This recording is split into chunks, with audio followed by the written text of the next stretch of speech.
السلام عليكم ورحمة الله وبركاته.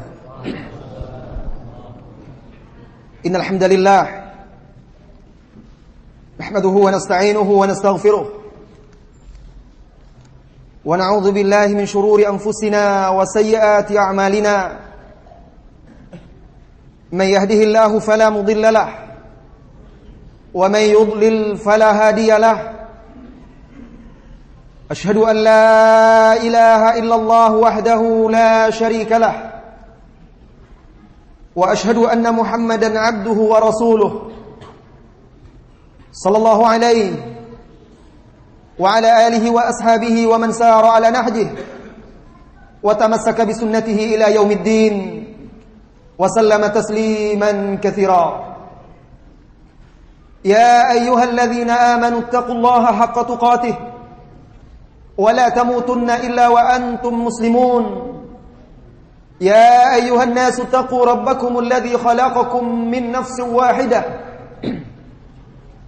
وخلق منها زوجها وبث منهما رجالا كثيرا ونساء واتقوا الله الذي تساءلون به والأرحام إن الله كان عليكم رقيبا. يا أيها الذين آمنوا اتقوا الله وقولوا قولا سديدا يصلح لكم أعمالكم ويغفر لكم ذنوبكم ومن يطع الله ورسوله فقد فاز فوزا عظيما. أما بعد فإن أصدق الحديث كتاب الله وخير الهدي هدي محمد صلى الله عليه وسلم وشر الأمور محدثاتها وكل محدثة بدعة وكل بدعة ضلالة وكل ضلالة في النار. Ma'asyiral muslimin wal muslimat, saudara-saudari kaum muslimin dan muslimat yang semoga selalu dirahmati dan diberkahi oleh Allah Tabaraka wa Ta'ala. Selamat bertemu dan selamat berkumpul di salah satu taman surga. Mudah-mudahan Allah Subhanahu wa Ta'ala memberikan kepada kita ilmu yang bermanfaat, amal saleh, serta keteguhan di atasnya hingga akhir hayat kita. Puji syukur kepada Allah Azza wa Jalla. Salawat dan salam untuk Nabi kita Muhammad sallallahu alaihi wasallam yang telah menyampaikan risalah, menunaikan amanah, berjihad dan berjuang dengan jihad yang sesungguhnya, sehingga beliau sallallahu alaihi wasallam meninggalkan kita umatnya dalam keadaan terang benderang. Lailuha kanahariha la yazighu anha illa halik. Malamnya laksana siang. Tidak seorang pun yang berpaling dari jalannya itu, melainkan dia akan binasa. Saudara-saudari kaum muslimin dan muslimat yang semoga senantiasa dirahmati dan diberkahi oleh Allah Azza wa Jalla. Allah Subhanahu wa Ta'ala telah memilih orang-orang yang saleh, orang-orang pilihan untuk mendampingi Rasulnya Muhammad sallallahu alaihi wasallam. Allah memilih mereka karena karunia yang Allah limpahkan kepada mereka dan hikmah yang dikehendakinya. Sesuai dengan firman-Nya, "Wa rabbuka yakhluqu ma yasha'u wa yakhtar." Ma kana lahumul khiyar. Dan Rabb-Mu lah yang menciptakan, dan Dia pula lah yang memilih di antara makhluk-makhluk yang diciptakannya itu. Dan mereka tidak punya pilihan dalam hal itu. Allah yang menciptakan dan Allah yang memilih di antara mereka. Allah pilih para sahabat Nabi sallallahu alaihi wasallam wa ridwanullah ala sahabah. Allah pilih mereka untuk menemani manusia terbaik, pemimpin para nabi dan rasul, berjuang bersama menegakkan agama Allah Azza wa Jalla. Dan sahabat-sahabat Nabi itu sallallahu alaihi wasallam, wahai saudara-saudariku, laksana sebuah madrasah, sebuah ma'had, sebuah sekolah. Kehidupan mereka adalah cermin keteladanan panutan bagi umat-umat sesudahnya. Bagaimana tidak? Merekalah yang terdidik dan terbina langsung di tangan Rasulullah SAW. Mereka langsung yang merasakan, melihat, menyaksikan bagaimana wahyu turun, bagaimana Rasulullah SAW menerapkan wahyu tersebut, menafsirkan wahyu tersebut kepada mereka, dan mereka pula lah yang memperjuangkannya bersama Rasulullah SAW. Sehingga mempelajari kehidupan para sahabat, mengambil ibrah, memetik mutiara hikmah dari kehidupan mereka, menumbuhkan rasa cinta. Lalu memotivasi kita untuk benar-benar mewujudkan pengakuan kita sebagai pengikut salafus saleh. Malam hari ini saudara-saudari kaum muslimin dan muslimat, kita bersama salah seorang sahabat Nabi SAW, sahabat yang mutiara-mutiara hikmah dari lisannya dicatat, dikaji dan dipelajari hingga hari ini, penuh dengan ilmu dan makna-makna yang dalam serta sangat menyentuh untuk kita renungi. Sahabat ini adalah yang digelari oleh Rasulullah SAW hakimu hadhil ummah. Hakim, seorang yang bijaksana. Sahabat ini pula lah yang dikatakan oleh Rasulullah SAW, Ni'mal Faris Waimir, di dalam sebuah hadis yang sanadnya dhaif. Sebaik-baik faris, penunggang kuda, adalah Waimir. Sahabat inilah yang dikatakan oleh Ibnu Umar radhiyallahu anhuma kepada murid-muridnya, hadithuna 'anil aqilaini. Silakan ceritakan, sampaikan kepada kami dari dua orang yang berakal. Mereka bertanya, ya Ibnu Umar, wamanil akhilan? Siapa dua orang berakal yang kau maksud itu? Beliau pun bersabda, Mu'adzun wa Abu Darda. Sahabat yang saya maksud itu adalah Abu Darda. Rasulullah SAW mengatakan, hakimu hadhil ummah Abu Darda. Dan Rasulullah SAW menempatkan sahabatnya itu sesuai dengan bidangnya, kemampuannya. Untuk masalah halal dan haram, Mu'adz orangnya radhiyallahu anhu. Untuk masalah kepemimpinan, tempat bermusyawarah, minta pendapat, Abu Bakar As-Siddiq radhiyallahu anhu. Untuk menarik zakat, ini diperlukan seorang yang tegas. Umar Ibn Khattab radhiyallahu anhu ditugaskan, sehingga tidak ada yang berani main-main. Di dalam Sahih Bukhari itu diceritakan, Umar itu datang dari satu pintu ke pintu, diketuknya, fulan keluarkan zakat, fulan keluarkan zakat. Ditugaskan dia untuk menarik zakat, karena berat mengeluarkan zakat itu. Kalau sudah Umar yang narik, mereka tidak berani lagi. Wah. Nah, untuk nasihat-nasihat, mau'idhah, tazkiyatun nufus, tahdhibus suluk wal akhlaq, Abu Darda orangnya. Abu Darda ini dikenal di kalangan para sahabat sebagai seorang yang alim, zahid, taat beribadah, dan banyak memberi nasihat-nasihat yang sangat berharga. Mudah-mudahan kita bisa pada malam hari ini bersama-sama menyimak lalu mengambil ibrah dari beberapa butir mau'idhah, nasihat-nasihat, pengajaran-pengajaran dari sahabat yang mulia ini, yaitu Abu Darda radhiyallahu anhu. Nasihat beliau yang pertama, dan ini bisa didapatkan di dalam kitab-kitab siyar seperti Siyar A'lamin Nubala, bahkan ada satu kitab yang khusus mengumpulkan mawa'iz as-sahabah. Itu dikumpulkan, ada mawa'iz as-sahabah. Jadi dikumpulkan mau'idhah, nasihat-nasihat para sahabat, di antaranya Abu Darda.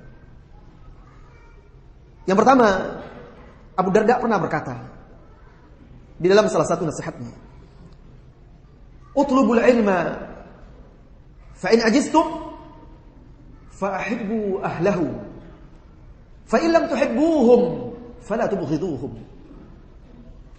Utlubul ilma, tuntutlah ilmu. Fa in ajiztum, jika kalian tidak sanggup untuk menuntut ilmu, fa ahibbu ahlah, maka cintailah ahli ilmu, ahlinya. Dan jika kalian tidak bisa mencintai mereka, fa illam tuhibbuhum fala tubghiduhum. Jangan kalian membencinya. Singkat, padat, dan sangat bermakna serta bermanfaat. Ini adalah wasiat untuk seluruh umat. Karena yang paling perkara yang mulia, yang paling mulia pada umat ini adalah ilmu, bahkan yang membuat mereka mulia. Oleh karena itu dijadikan menuntut ilmu itu di dalam syariat Islam sebuah kewajiban fardu bagi setiap muslim. Termasuk di sini muslimah. Bahkan dijadikan oleh Rasulullah sallallahu alaihi wasallam menuntut ilmu itu sebagai jalan menuju surga. Maka tidak heran kalau salafus saleh dahulu mereka mau bertungkus lumus, bersusah payah hanya untuk satu hadis saja. Cobalah baca hadis yang diriwayatkan oleh Imam At-Tirmidzi dari Qais bin Katsir. Bagaimana dia menempuh perjalanan dari Madinah ke Syam, Damaskus, untuk menemui sahabat Abu Darda ini. Datang dia ke sana. Perjalanan dahulu bukan seperti penuntut ilmu sekarang yang kuliah misalnya di Jamiah Islamiyah, full AC, ke sana naik pesawat, enak, nikmat. Dahulu sahabat ini mencari hadis ke sana. Kenapa dia datang ke sana? Karena dia ingin mendengarkan langsung hadis Rasulullah SAW yang diriwayatkan oleh sahabatnya Abu Darda ini. Dia ingin mendengarkan langsung. Berapa jauh perjalanan tersebut? Mungkin hampir 1 bulan, kurang atau bisa jadi lebih. Dan betapa sulitnya dahulu perjalanan tersebut, menempuh lembah, gurun pasir, gunung-gunung batu. Belum lagi kemungkinan bahaya-bahaya yang hadang di jalan. Sampai di situ ditanya oleh sahabat Abu Darda. Ditanya ketika itu, "Ma aqdamaka alayya?" Apa yang membuatmu datang ke sini menemuiku? Qal. Maka berkata sahabat ini, "Haditsun balaghani an Rasulillah sallallahu alaihi wasallam annaka sami'tahu an Rasulillah sallallahu alaihi wasallam." Yang membuatku datang kemari menemuimu sebuah hadis yang aku dengar sampai kepadaku hadis tersebut dari Rasulullah sallallahu alaihi wasallam, dan aku dengar bahwa engkau mendengar langsung dari Rasulullah sallallahu alaihi wasallam. Jadi dia datang untuk langsung mendengar pula dari Abu Darda. Karena Abu Darda yang mendengar langsung dari Rasulullah sallallahu alaihi wasallam. Abu Darda bertanya lagi, sahabat ini bertanya kepada sahabat yang datang ini, "Ama jita li hajah?" Atau barangkali engkau datang untuk satu hajat? Qala la, tidak. Ama jita li tijarah? Atau barangkali engkau datang ke sini untuk berdagang? Kan banyak macam-macam orang tujuannya pergi. Ada yang mungkin barangkali mau dagang buku, ya boleh silahkan. Dagang baju, dagang madu, ya tidak apa-apa. Tetapi tetap saya niat menuntut ilmu itu harus diluruskan. La, wa inna ma ji'tu li talabil hadits. Aku datang hanya untuk menuntut hadis ini. Akhirnya sahabat Abu Darda pun menyampaikan, dia berkata, qal sami'tu an-nabiyya sallallahu alaihi wasallam yaqul, aku mendengar Nabi sallallahu alaihi wasallam bersabda, man salaka tariqan yaltamisu fihi ilman salakallahu bihi tariqan ilal jannah. Barang siapa yang menempuh jalan untuk menuntut ilmu, maka Allah akan tempuhkan dia dengan perbuatan dia menuntut ilmu itu. Dengan ilmu itu Allah mudahkan bagi dia jalan menuju surga. Wa innal malaika la tad'u ajnihataha ridwan bima yasna. Dan sesungguhnya malaikat menghentikan kepak-kepak sayapnya karena ridho, suka terhadap apa yang diperbuat oleh penuntut ilmu itu. Wa innal 'alima la yastaghfiru lahu man fis samawati wal ard hatta al-hitan fil bahr. Dan sesungguhnya seorang ahli ilmu itu, maka penghuni langit dan bumi sampai ikan-ikan di dasar lautan, yastaghfiru lahu, memohon ampunan kepada Allah untuknya. Subhanallah. Maka wajar di sini Abu Darda mengatakan dalam wasiatnya, tuntut ilmu itu. Kalau kalian tidak sanggup menuntut ilmu, karena tidak semua orang bisa fokus menuntut ilmu, maka cintai ahlinya. Ikan-ikan di lautan saja mencintai ahli ilmu, memohon ampunan untuk mereka. Alangkah mulianya ilmu itu di dalam agama kita. Al-musyar'i maksudnya. Kemudian Abu Darda melanjutkan hadis Rasulullah sallallahu alaihi wasallam tadi. Wa inna fadlal 'alimi 'ala al-'abidi ka fadlil qamari 'ala sa'iril kawakibi. Dan sesungguhnya keutamaan seorang ahli ilmu itu dibanding orang ahli ibadah yang tidak berilmu, laksana purnama ketika dibandingkan dengan bintang gemintang. Kalau sudah terbit bulan purnama, sudah kalah bintang-bintang itu. Oleh karena itu, saking indahnya bulan purnama itu, para sahabat kalau menyebutkan sifat wajah Rasulullah SAW, mereka mengumpamakannya kal qamar, seperti bulan purnama, kal badar, seperti bulan purnama.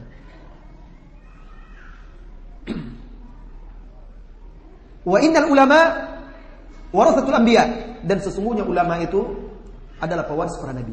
Wa innal anbiya lam yuwarrithu dirhaman wala dinar, dan sesungguhnya para nabi itu tidak mewariskan dirham, tidak pula dinar.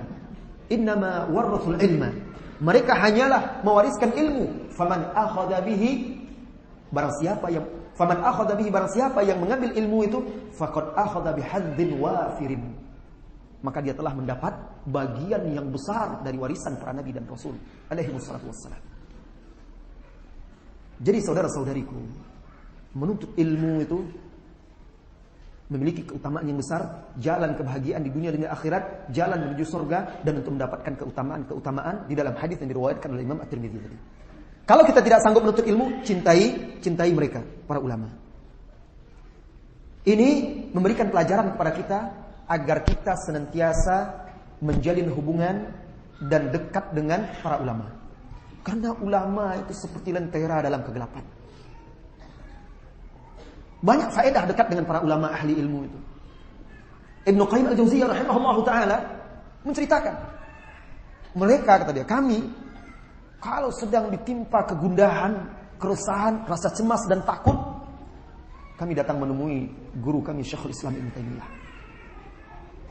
Ketika kami bertemu, melihat wajahnya, lalu mendengar pembicaraan dia, wasiat-wasiat dia, nasihat-nasihat dia, tumbuh semangat lagi. Hilang rasa cemas dan takut, terpompa lagi. Ini manfaat kita dekat dengan ahlul ilmi. Maka Al-Quran senantiasa berusaha mengikat kita dengan ahlul ilmi. Fas'alu ahlal dzikri in kuntum la ta'lamun. Tanya ahlul ilmi jika kamu tidak tahu. Dan ini manhaj dakwah salafiyah. Apa? Mengikat umat, membuka hubungan antara umat dengan para ulama, sehingga mereka memiliki pembimbing. Jadi mencintai ahlul ilmi adalah bagian atau anjuran, bahkan juga termasuk sunnah yang disunnahkan oleh Rasulullah SAW. Dari mana kita tahu itu sunnah? Dari kisah Ibnu Abbas radhiyallahu anhuma dengan Zaid bin Thabit radhiyallahu anhu. Ibnu Abbas radhiyallahu anhuma berguru kepada Zaid bin Thabit, mempelajari faraid. Suatu ketika Zaid bin Thabit menunggang kuda dan Ibnu Abbas radhiyallahu anhuma yang di sampingnya menuntun tali kekang kuda tersebut. Maka Zaid bin Thabit turun radhiyallahu anhu, lalu dia mengatakan, seyogyanya engkaulah wahai anak paman Nabi SAW yang lebih patut untuk naik di sini dan saya yang menuntunnya. Apa jawab Ibnu Abbas? Hakadha allamana nabiyuna sallallahu alaihi wasallam, begitulah nabi kami mengajarkan kami untuk bersikap terhadap para ulama-ulama kami. Nah, ini bentuk kecintaan dia. Nah, dari sinilah mencintai ahlul ilmi itu juga bagian dari petunjuk Rasulullah sallallahu alaihi wasallam. Kalau seseorang itu tidak bisa mencintai ahlul ilmi, maka jangan benci mereka. Bagaimana membenci ahlul ilmi itu? Membenci ahlul ilmi itu bisa dengan mencela para ulama, menjatuhkan nama mereka di hadapan umat, kemudian menjauhkan mereka dari umat, mentahdzir mereka dari umat. Nah, ini termasuk bentuk-bentuk membenci ahlul ilmi. menyepelekan dan meremehkannya. Ini bukanlah sikap para penuntut ilmu dan bukanlah sikap di dalam dakwah salafiyah. Namun di sini ada juga hal yang harus kita ingat. Dakwah al-haq adalah dakwah yang berada di tengah-tengah antara ifrad wa tafrid. Antara sikap ghulu berlebihan dan juga antara sikap remeh dan melalaikan. Nah, begitu juga kita mensikapi ahlul ilmi, kita mencintai mereka. Dan itu diperintahkan oleh agama kita. Tetapi kita juga menyadari bahwa mereka juga manusia yang tidak maksum. Maka ketika ahlul ilmi, ulama kita keliru, kita tetap menghormatinya, memuliakannya, mendoakan dia, tetapi kekeliruan dan kesalahan dia tidak boleh kita ikuti. Berbeda dengan sebagian sikap yang tidak mengikuti sikap-sikap Ahlus Sunnah wal Jamaah dalam hal ini. Sebagian orang ada yang ghulu, ifrat, melampaui batas terhadap ahlul ilmi. Sehingga dia taklid buta, apapun kata ahlul ilmi itu, A, B, C kata dia, maka itulah dia kebenaran. Sekalipun kenyataannya, perkataan seseorang yang dianggap ulama tersebut barangkali tidak memiliki hujjah, atau hujjahnya lemah, bertentangan dengan Al-Quran maupun sunnah-sunnah Rasulullah SAW yang sahih. Tetapi sikap ghulu tadi menutup matanya, memekakkan telinganya, membuat telinganya menjadi tuli, sehingga dia tidak melihat kebenaran itu lagi. Ahlus Sunnah wal Jamaah tidak demikian. Kebenaran lebih berhak untuk diikuti. Ulama kita muliakan, kita cintai, tetapi kebenaran adalah di atas segala-galanya. Sebagian lagi meremehkan dan menyepelekan para ulama, sehingga mereka menganggap diri mereka lebih daripada ulama itu. Mereka tinggalkan kitab-kitab para ulama itu. Mereka pelajari agama itu dengan akal mereka saja. Mereka anggap ulama itu sudah habis masanya. Ilmu mereka ada di masa lalu. Ini orang-orang yang tidak menghargai ahli ilmu, menyepelekan dan meremehkan ahli ilmu. Padahal Rasulullah SAW sudah menegaskan tidak datang satu zaman, la ya'ti zamanun, tidak datang satu zaman melainkan yang sesudahnya lebih buruk daripada sebelumnya, dan tidak akan ada lagi ulama yang muncul di belakangan akan menandingi dan menyamai ulama-ulama terdahulu. Siapa pula yang akan menandingi Imam Syafi'i rahimahullahu taala? Hujjah yang dikatakan hujjah dalam bahasa, hujjah dalam hadis, hujjah dalam tafsir, kunci ilmu fikih. Siapa pula yang akan menandingi Imam Al-Bukhari di masa sekarang, yang hafal 100.000 hadis sahih dan hafal hadis dhaif lebih banyak pula dari itu lagi? Siapa sekarang yang bisa menandingi itu? Tidak akan ada. Maka kita tidak akan bisa melepaskan diri dalam mempelajari agama itu dari manhaj para ulama kita. Harus kita ikuti manhaj mereka. Baiklah saudara-saudari kaum muslimin dan muslimat yang dirahmati dan diberkahi oleh Allah Subhanahu wa taala. Maka tanamkan di hati kita, di hati anak-anak kita, di hati para pemuda-pemudi kita, kecintaan kepada ahlul ilmi, kecintaan yang bersih dari sikap ifrat dan tafrid. Berikan hak mereka, bela ulama-ulama itu ketika direndahkan dan dilecehkan, dan jangan melampaui batas ghulu dalam mencintai mereka. Ini nasihat pertama Abu Darda. Nasihat kedua yang saya sampaikan pada malam hari ini, ada beberapa nasihat yang saya pilihkan karena banyak sekali dicatat oleh para ulama nasihat-nasihat beliau. Suatu hari Abu Darda berkata kepada sahabat-sahabatnya yang juga murid-muridnya. Ini masih ada kaitan dengan masalah sebelumnya. Kata beliau, "Inni la'amurukum bil khair, wa ma kullu ma amartukum bihi fa'altuh, walakinni arjul ajra bi amrikum." Perhatikan nasihat yang menakjubkan ini. "Inni la'amurukum bi amrin." Sesungguhnya aku memerintahkan kalian bil khairi, melakukan kebaikan. Wa ma kullu ma amartukum bihi fa'altuh, dan bukan setiap yang aku perintahkan kepada kalian aku pun melakukannya. Akan tetapi walakinni arjul ajra bi amrikum. Aku mengharapkan pahala yang besar dengan memerintahkan kalian. Perhatikan saudara-saudari. Beliau berkata, aku perintahkan kalian melakukan kebaikan, tetapi bukan semua yang aku perintahkan itu aku lakukan juga. Ini fikih. Ini adalah fiqhun azim di dalam agama Allah Subhanahu wa taala, fikih. Selama ini yang banyak dipahami oleh orang, asal melihat seseorang tidak melakukan kebaikan dan dia memerintahkan, oh ini sama seperti ini, atamuruna an-nasa bil birri wa tansawna anfusakum. Dilekatkanlah ayat itu kepada orang itu. Ustaz itu dia di atas mimbar begini menganjurkan orang begini begitu, tapi dia tidak melakukannya. Nah, terkadang ada penuntut-penuntut ilmu yang mencela seperti itu, kecuali perkara yang wajib, yang fardu itu lain masalah. Di sini maksudnya kebaikan-kebaikan selain daripada yang fardu. Kalau yang fardu itu tidak boleh ditinggalkan, tidak mungkin sahabat meninggalkannya.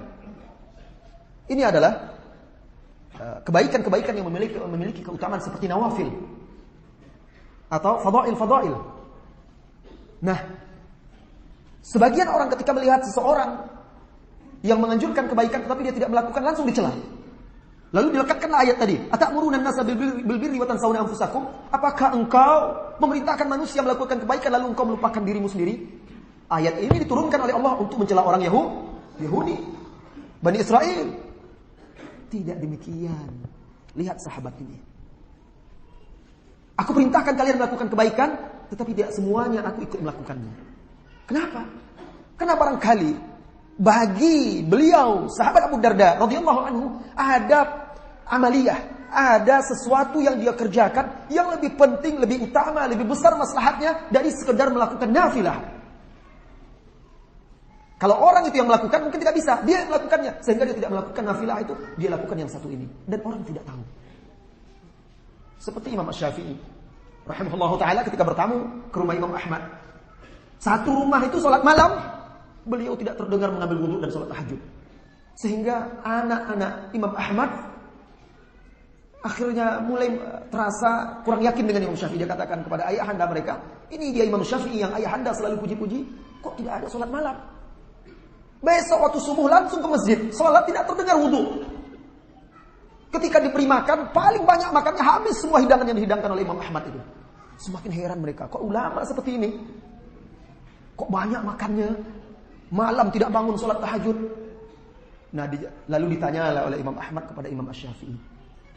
Ternyata apa kata Imam Asy-Syafi'i? Dia tidak tidur semalaman itu untuk mempelajari satu ayat Al-Quran. Untuk mempelajari dan memetik ilmu-ilmu. Tidak bisa tidur dia untuk mempelajari itu. Karena dia tidak tidur, maka wudunya tidak batal. Subuh dia tidak berwudu lagi karena masih dalam keadaan berwudu. Maka beliau pergi salat. Melihat itu, mendengar itu, apa kata Imam Ahmad? Apa yang dilakukan oleh Imam Syafi'i itu lebih baik dari ibadah-ibadah yang dilakukan oleh ayahanda kalian ini. Karena ketika seseorang itu salat tahajud, itu untuk diri dia.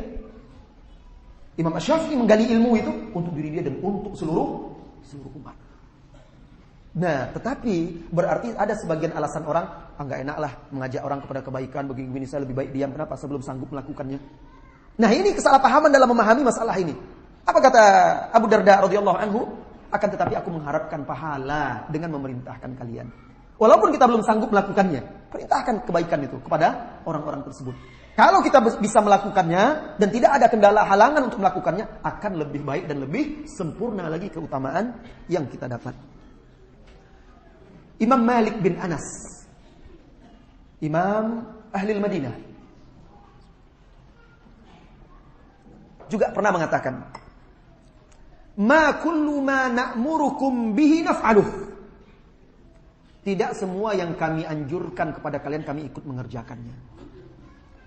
Walau taraknal amra li ajli adamil fi'li ma amarnakum illa bil qalil. Kalaulah kami jadikan alasan untuk tidak memerintahkan dan menganjurkan kalian melakukan kebaikan karena kami tidak mengerjakan, maka alangkah sedikitnya kebaikan yang kami ajarkan kepada kalian. Ternyata itu pula turun-temurun yang mereka pelajari. Jangan jadi alasan. Saya belum sanggup melakukannya Ustaz, jadi saya tidak enak, biarlah saya untuk diri saya aja sendiri. Kalau kita sudah tahu itu hak, itu benar, walaupun kita belum sanggup mengamalkannya, jelaskan, sampaikan. Kalau kita bisa, itu lebih baik lagi. Kalau alasan hanya itu, alangkah sedikit. Karena setiap kita mungkin ibadah-ibadah, keutamaan, perbuatan-perbuatan baik itu sedikit yang kita bisa melakukannya. Siapa yang bisa sempurna melakukan semua kebaikan itu? Tidak ada. Jadi jangan dijadikan alasan. Tetap terus ajarkan kebaikan-kebaikan kepada orang-orang yang bisa kita ajarkan. Yang ketiga, wasiat yang ketiga. Dan ini sangat penting bagi kita para penuntut ilmu. Beliau berkata, kepada murid-muridnya. Ista'idzu billahi min khusyu'in nifaq. Ista'idzu billahi min khusyu'in nifaq. Berlindunglah kalian kepada Allah dari khusyuk nifaq. Dari kekhusyukan nifaq. Qalu, mereka berkata, ya Abu Darda, wa ma khusyu'un nifaq. Wahai Abu Darda, apa yang dimaksud dengan khusyuk nifaq itu? Beliau pun menjawab, an yural jasadu khashi'an wal qalbu laysa bi khashi'. Khusyuk nifaq itu zahir, jasad, tubuh dia terlihat khusyuk, tapi ternyata hati dia tidak khusyuk. Nampak khusyuk, merendah, melemah, terkadang berkerut keningnya, tetapi ternyata hatinya entah kemana-mana. Maksudnya khusyuk yang riya. Khusyuk itu adalah ibadah yang sangat agung. Amaliyatul qalb, amalul qalb. Khusyuk itu adalah amal hati yang sangat agung. Harus ikhlas karena Allah Subhanahu wa taala. Bahkan salafus saleh itu lebih mementingkan khusyu'ul qulub daripada khusyu'ul abdan. Karena kalau hati itu khusyuk, otomatis badan ikut khusyuk. Kalau badan khusyuk, belum tentu hati khusyuk. Maka mereka berusaha menyembunyikan kekhusyukan mereka. Bahkan tabi'in itu seperti Sufyan bin Uyainah atau Sufyan Ats-Tsauri, pernah dia membaca Al-Quran, menangis dia membaca Al-Quran. Mau menyandar rupanya jauh. Menangis dia membaca Al-Quran, datang murid-muridnya. Segera dihapusnya air matanya. Lalu ketika murid-muridnya datang, dia langsung seperti ada dibuat-buat seolah seperti ada zukam, pilek, flu. Sehingga orang murid-muridnya mengira dia itu matanya merah, atau dia tadi kan menangis terisak-isak itu seperti kena flu dibuatnya. Untuk apa? Untuk menyembunyikan kekhusyukan dia tadi. Cukup dia dengan Allah Subhanahu wa taala saja yang tahu. Maka saudara-saudariku, khusyuk karena Allah itu, khusyuk para mukminin itu mendapatkan keutamaan kelak di yaumil mahsyar. Wa rajulun dzakarallahu khalian fafadat aynah. Seseorang yang berzikir mengingat Allah Subhanahu wa taala dalam kesendirian dia. Dalam kesendirian dia. Fafadat aynah, menangis dia. Kalau bukan karena khusyuk, tidak akan mungkin menetes air mata itu. Ketika dia sendiri. Kalau kita sholat berjamaah, menangis imam itu, menangis orang yang di samping kita, barangkali kita pun bisa ikut sedih, menangis, terbawa emosi. Padahal kita tidak tahu kenapa orang menangis. Mungkin kita juga tidak tahu kok saya menangis. Nah, itu bahayanya. Imam menangis, orang di samping kita menangis, kita ikut menangis. Yang lebih bahaya lagi, dia tidak tahu kenapa imam menangis, kenapa orang menangis. Bahkan dia tidak tahu kenapa pula dirinya menangis. Nah, ini yang lebih berbahaya. Tapi air mata itu keluar aja. Makanya kalau ramai-ramai berzikir, lalu yang memimpin itu suaranya dibuat sendu, terisak-isak, dipejam-pejamkan mata, lalu digelapkan sedikit lampu remang-remang, ada yang menjerit di sana, sudah semuanya bisa ikut menangis.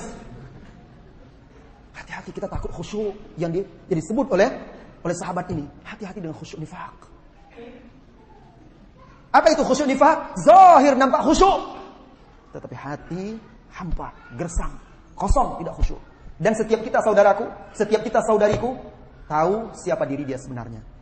Mari kita perbaiki diri kita dan hati kita.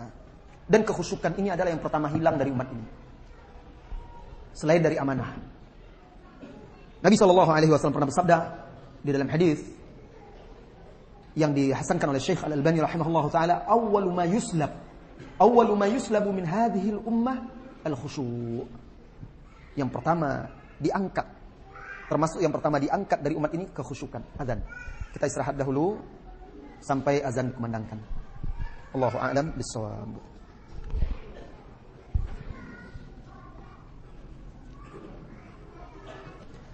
Baik, ikhwan akhwat, kaum muslimin dan muslimat, kita lanjutkan masih masalah khusyuk tadi. Abu Darda berkata, ista'idzu billahi min khusyu'in nifaq. Berlindunglah kepada Allah dari kekhusyukan nifaq. Maka mari kita periksa diri kita masing-masing. Kita dapatkan sebagian dari kita zahirnya khusyuk, tetapi dia tahu hati dia, nafsu dia senantiasa mengajak-ajak dia, menggoda dia untuk berbuat mungkar, berbuat maksiat. Maka ketika Anda merasakan seperti itu, zahir Anda tampak khusyuk, sementara syahwat, nafsu, hati Anda tidak seperti zahir itu, jangan menyerah. Jangan putus asa. Lihat nasihat ini, istaizu billah, berlindung kepada Allah dari hal yang demikian. Memohon kepada Allah Azza wa Jalla. Allahumma inna na'udzubika min khusyu'in nifaq. Ya Allah, sesungguhnya kami berlindung dari khusyuk nifaq. Allahumma ja'al khusyu'ana khusyu'a ahli iman. Ya Allah, jadikan kekhusyukan kami kekhusyukan ahlul iman. Perbanyak doa itu dan berusahalah memperbaiki diri, memperbaiki hati itu. Dulu wahai saudara-saudariku, sahabat Nabi sallallahu alaihi wasallam radhiyallahu anhum ajmain, barangkali sebagian tabi'in, ibadah tabi'in itu lebih banyak daripada ibadah sahabat Nabi. Tetapi kedudukan sahabat Nabi lebih tinggi. Tetapi ilmu dan perkataan para sahabat Nabi jauh lebih bermanfaat. Sehingga pernah dikatakan kepada Al-Hasan Al-Basri, haula'i tabi'un aktsar ibadatan min sahabati Rasulullah sallallahu alaihi wasallam. Mereka para tabi'in itu ibadah mereka lebih banyak daripada para sahabat. Kalau kita baca Hayatut Tabi'in itu, Suwar min Hayatut Tabi'in atau sejarah tabi'in, terkadang kita lihat ibadah-ibadah yang menakjubkan yang tidak kita baca dalam sejarah para sahabat. Sampai ada Abu Muslim Al-Khawlani itu, ketika dia sudah capek untuk sholat tahajud, diambilnya cambuk, dilecupnya kakinya, dia katakan, "Qum, bangun, ya ma'wasu, wahai gudang tong kesalahan." Begitu dia beribadah. Tapi tidak kita dapatkan hal itu ada pada sahabat Nabi sallallahu alaihi wasallam. Nah, orang ini bertanya kepada Al-Hasan Al-Basri rahimahullahu taala, haula'i tabi'un, mereka para tabi'un itu aktsaru ibadatan min sahabati Rasulullah sallallahu alaihi wasallam. Lebih banyak ibadah mereka daripada sahabat Nabi sallallahu alaihi wasallam. Fa kaifa kana as-sahabatu arfa' minhum manzilatan? Namun kenapa para sahabat itu manzilah kedudukan mereka di sisi Allah Subhanahu wa taala lebih tinggi? Apa jawab Al-Hasan Al-Basri? Dengarkan dan simak wahai saudara-saudariku. Pahamilah, kedudukan itu bukan semata dengan banyaknya jumlah ibadah itu. Tidak. Beliau menjawab, kana as-sahabatu yata'abbaduna wal akhiratu fi qulubihim. Wa amma haula'i fayata'abbaduna wad dunya fi qulubihim wasyattani ma baina hadha wa hadha. Mereka para sahabat itu, mereka ketika beribadah, akhirat itu ada di hati mereka. Berarti kekhusyukan itu ada di hati mereka. Adapun mereka itu yang dimaksud tadi yang banyak ibadah itu, ini kata Al-Hasan Al-Basri, dan dia juga salah seorang tabi'in. Adapun mereka yata'abbaduna wad dunya fi qulubihim, tetapi dunia di hati mereka. Astagfirullah. Itu beliau katakan di zaman tabi'in. Di zaman tabi'in yang mereka itu murid para sahabat yang tidak diragukan lagi ketulusan mereka, kekhusyukan mereka, Al-Hasan Al-Basri mengatakan, memberikan perumpamaan, perbandingan dengan para sahabat seperti itu. Sahabat beribadah, hati mereka itu penuh dengan akhirat. Yang lain beribadah di masa itu, dunia di hati mereka. Bagaimana kita? Bagaimana kita? Maka wajar kalau seseorang itu Sholat masih pikirannya berapa skor sekarang ini. Nah itu pikirannya. Sibuk itu. Nanti malam jadwal siapa? Bukan jadwal sholat. Ya mungkin memang tidak perlu disebut-sebut jadwal sholat itu. Tetapi itulah. Kalau di zaman tabi'in saja seperti itu dikatakan oleh Al-Hasan Al-Basri. Na'udzubillah. Banyak-banyaklah kita berlindung kepada Allah dari khusyuk nifaq itu. Banyak-banyak kita beristighfar. Banyak-banyak kita memperbaiki diri saya dan anda semuanya. Abu Darda pernah berkata terkait masalah ini.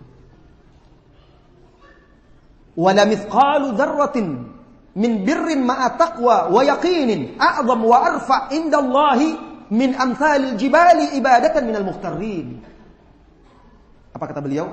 Sungguh sebesar biji dzarrah kebaikan diiringi dengan ketakwaan dan keyakinan jauh lebih agung dan lebih tinggi di sisi Allah dari ibadah sebesar gunung yang dilakukan oleh orang-orang mukhtarrin, orang-orang yang terpedaya dengan penampilan zahir, tetapi hati tidak khusyuk. Walaupun sebesar gunung ibadahnya. Oleh karena itu saudara-saudari kaum muslimin dan muslimat, orang-orang yang khusyuk nifaq ini, di antara mereka mudah-mudahan Allah menjauhkan kita dari itu. Orang-orang yang khusyuk nifaq ini di antara mereka kelak di hari kiamat tidak bermanfaat salat, tidak bermanfaat zakat, tidak bermanfaat siam, tidak bermanfaat zikir. Seperti di dalam hadis Sauban radhiyallahu anhu, ketika Rasulullah sallallahu alaihi wasallam berkata, "Yu'ta yaumal qiyamah aqwamun ma'ahum a'mal ka'amthali jibalit tahamah." Di hari kiamat akan didatangkan kaum-kaum, mereka membawa amal ibadah mereka yang besar laksana gunung Tahamah. Gunung yang besar di Najd. Tsumma ja'alaha Allahu haba'an mantsura. Kemudian ibadah mereka yang banyak seperti gunung itu, lihat. Apa kata Abu Darda tadi? Ibadah sebesar gunung yang dilakukan oleh orang-orang mukhtarin. Orang-orang yang terpedaya oleh zahir saja. Nifaq. Allah jadikan bagaikan debu-debu yang berterbangan. Sahabat takut, khawatir. Maka mereka bertanya kepada Rasulullah sallallahu alaihi wasallam, "Sifhum lana ya Rasulullah." Sifatkan mereka itu kepada kami ya Rasulullah. Siapa orang itu? Kaum-kaum itu. Rasulullah katakan mereka itu yusalluna kama nusalli wa yasumuna kama nasum wa yatakallamuna hum min jildatina. Mereka itu sama seperti kita, dari kulit kita juga. Salat seperti kita, puasa seperti kita, beribadah seperti kita. Walakinnahum, akan tetapi catat dan jangan lupakannya. Walakinnahum idza khalau bimaharimillah intahakuha. Tetapi mereka apabila khalau sendirian dengan perkara-perkara yang diharamkan oleh Allah, mereka melanggarnya. Ini membuat kita takut tergelincir kepada dosa. Dan mudah-mudahan kalaupun tergelincir kita dalam satu kesalahan, tidak termasuk dalam golongan orang-orang munafik itu. Tetapi ini adalah orang-orang yang khusyuk. Mereka beribadah riya, hanya memperlihatkan kepada manusia saja kekhusyukan itu. Walaupun sebesar gunung, tidak akan berguna. Tetapi ibadah yang sebesar zarrah itu, disertai dengan takwa dan yakin, kata Abu Darda, jauh lebih agung dan lebih tinggi derajatnya di sisi Allah Subhanahu wa ta'ala. Baik, yang terakhir. Nasihat beliau yang terakhir, sebelum bertanya jawab. Suatu ketika Abu Darda, sebagaimana diceritakan oleh Abu Nuaim di dalam Hilyatul Awliya dan Sifatus Safwah, Abu Darda sedang berjalan. Lalu beliau melewati seseorang yang melakukan dosa, tergelincir melakukan dosa dan ketahuan oleh orang banyak. Lalu berkerumunlah manusia mengerumuni pelaku dosa ini. Lalu mereka mencela, mencaci dan mencerca orang ini karena dosa yang dilakukannya. Berhenti Abu Darda. Kemudian dia berkata kepada mereka. Dan Abu Darda seorang yang ahli dalam hal ini, untuk mengobati akhlak-akhlak ini. Lalu beliau berkata kepada orang-orang yang berkerumun mencela orang yang keliru ini, orang yang salah ini, orang yang berbuat dosa ini, ara'aitum lawajadtumuhu fi qa'i qalibin alam takunu mukhrijihi minha. Bagaimana menurut kalian kalau seandainya kalian mendapatkan dia terjatuh ke dasar sumur? Bukankah kalian akan menyelamatkan dia dari dasar sumur itu? Qalu bala, benar, hai Abu Darda. Kami akan raih tangan dia, kami akan angkat dia.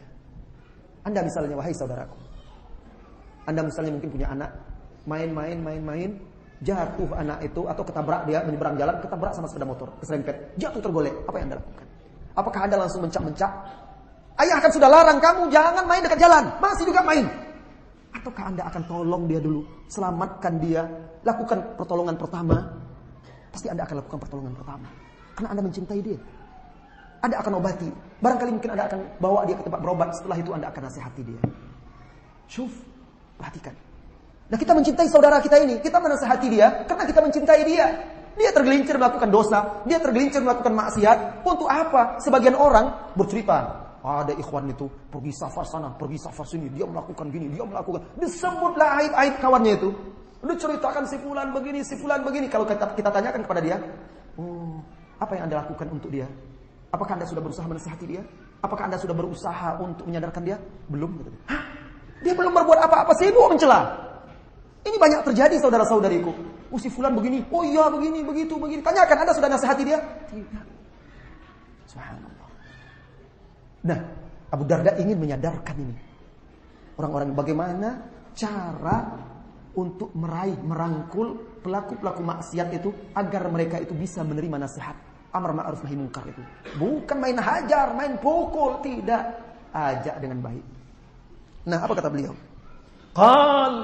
Beliau berkata, "Fahmudullaha alladzi afakum wa la tasubbu akhakum." Bersyukur kalian kepada Allah yang telah menjaga kalian dari dosa itu. Jangan cela saudara kalian ini. Jangan caci dia. Nasihati aja dengan baik. Ini pelajaran-pelajaran yang sangat berharga, wahai saudara-saudariku. Dari Abu Darda, mudah-mudahan beberapa butir nasihat itu saja bisa menjadi ilmu bagi kita dan besar manfaatnya dalam kehidupan kita. Dan waktu yang tersisa, insya Allah kita gunakan untuk bertanya jawab. Di sini sudah terkumpul beberapa pertanyaan. Dan silahkan kalau ada juga yang mau mengajukan pertanyaan, tulis dan ajukan ke depan.